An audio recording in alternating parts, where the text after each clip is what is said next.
Madame, Monsieur, bienvenue sur Africa 24. Merci de nous honorer, la chaîne qui donne la priorité au développement de l'Afrique. Pour cette nouvelle édition de l'interview, nous sommes en compagnie de Monsieur Ousmane Diagana, vice-président de la Banque mondiale pour l'Afrique de l'Ouest et centrale. Ensemble, nous allons questionner les impacts de la réforme envisagée de l'architecture financière mondiale sur les économies africaines, déjà fragilisées par les chocs extérieurs et les crises internes. Monsieur Diagana, bienvenue sur Africa 24. Merci beaucoup. Monsieur Diakana, vous avez pris part aux travaux du caucus africain 2025 à Bangui. Quels sont les enjeux pour ce dialogue avec les institutions de Bretton Woods et comment ce rendez-vous, selon vous, va-t-il renforcer la prise en compte de la fragilité structurelle des États africains? Le caucus est une plateforme essentielle qui permet d'avoir des décideurs africains au niveau des ministres en charge des finances qui servent aussi en général comme gouverneurs auprès des groupes de la Banque mondiale, mais également du Fonds monétaire international, tout comme les administrateurs de notre institution et le management supérieur en charge du continent, et d'échanger autour des défis de développement du continent, mais également des opportunités nombreuses qui existent au niveau de l'Afrique. À l'effet de s'accorder autour de thématiques essentielles qui peuvent faire l'objet d'échanges pendant les assemblées annuelles du groupe de la Banque mondiale et du Fonds monétaire international. Ce caucus se tient dans un contexte particulier. Comme vous l'avez dit, à juste raison, depuis la COVID-19, les chocs exogènes auxquels les différents pays africains font face ont été exacerbés. Mais l'Afrique a montré au cours de son existence et de son histoire récente sa capacité d'être résiliente.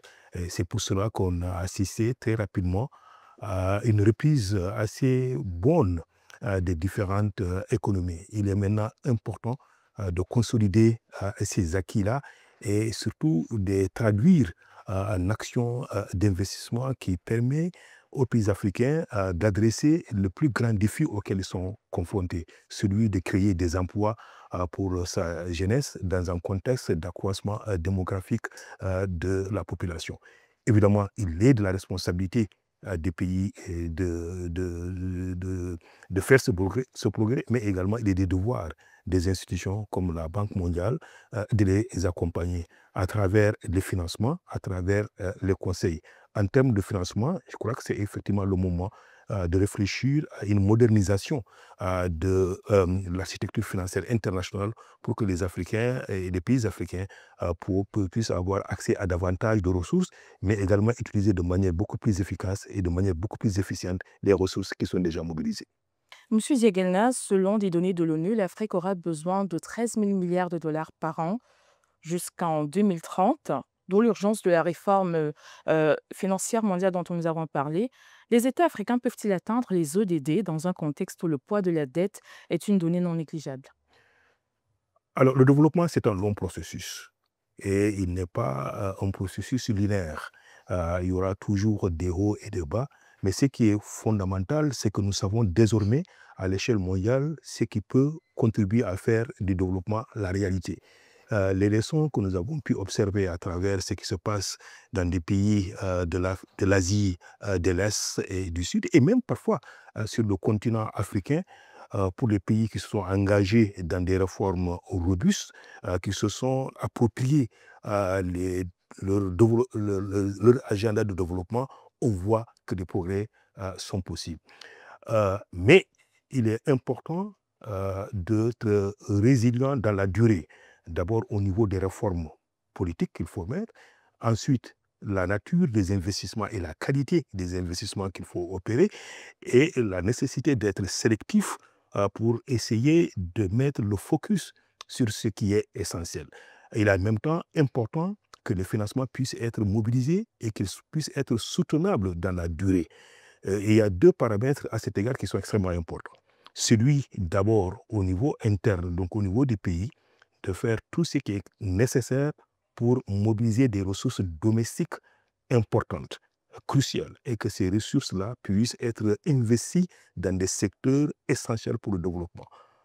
On commencera toujours par l'éducation et la formation. C'est important pour n'importe quel pays, en particulier pour des pays jeunes avec des populations jeunes qui ont une aspiration légitime à avoir un mieux-être, d'investir dans des infrastructures qui sont porteuses de développement, l'accès à l'électricité, les routes, toute la problématique de la connectivité, l'agriculture, pas en tant que, on l'a toujours mené, mais l'agriculture véritablement en tant que business, c'est-à-dire en investissant dans les chaînes de valeur, de saisir les opportunités qu'offre l'économie numérique, etc., etc. Finalement, pour ce qui concerne l'accès aux ressources qui sont mobilisables sur le marché financier, qu'il s'agisse régional ou international, s'assurer qu'on s'endette de la meilleure des manières. C'est-à-dire qu'on prenne la bonne dette et qu'on investisse ça dans des secteurs clés.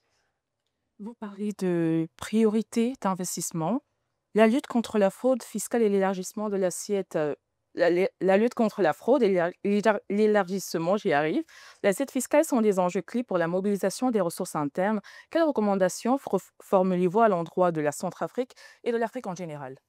Je dois d'abord féliciter le gouvernement centrafricain d'avoir lui-même défini une stratégie à cet égard et d'avoir mobilisé des ressources humaines et embrasser les politiques adéquates pour y faire face. Et je crois que nous avons accompagné nous-mêmes au niveau de la Banque mondiale cet effort déjà à travers un certain nombre d'instruments, en particulier d'appui budgétaire il y a quelques années pour euh, travailler ensemble sur les réformes afin d'élargir cette assiette fiscale, faire entrer dans le champ de l'imposable ces secteurs-là qui n'y étaient pas et d'aider graduellement à formaliser l'économie en mettant en place des mesures incitatives indispensables à cet égard-là. Mais c'est un processus, une fois de plus, qui prend le temps. Et c'est un processus qui aussi, pour aller plus loin, demande qu'on investisse davantage, surtout sur le champ du numérique. Nous avons un projet particulier à ce niveau-là, au niveau de la Centrafrique, tout comme nous travaillons avec la Centrafrique pour renforcer aussi les questions de la gouvernance et les questions institutionnelles. Et je mettrai toujours, je donnerai toujours, ferai toujours un clin d'œil à l'importance de l'éducation, pas cette fois-ci en termes tout simplement de donner à l'enfant d'aujourd'hui et aux citoyens de demain les compétences qu'il faut pour savoir lire, écrire, mais surtout pour être un bon citoyen. C'est parce que quand on est un bon citoyen, quand on va comprendre l'importance de payer ses impôts et de dire que ce sont ces impôts-là, effectivement, qui me permettra à mon État d'investir dans les routes, dans l'électricité, etc. et par conséquent de contribuer au développement économique et social du pays. Monsieur Diagana, cette réponse met fin à notre entretien. Merci d'avoir répondu aux questions d'Africa 24. C'est moi qui vous remercie, madame. Mesdames et messieurs, c'est ici que s'achève cette édition de l'interview, mais restez sur africa24tv.com et l'application MyAfrica24 pour plus d'actualités africaines.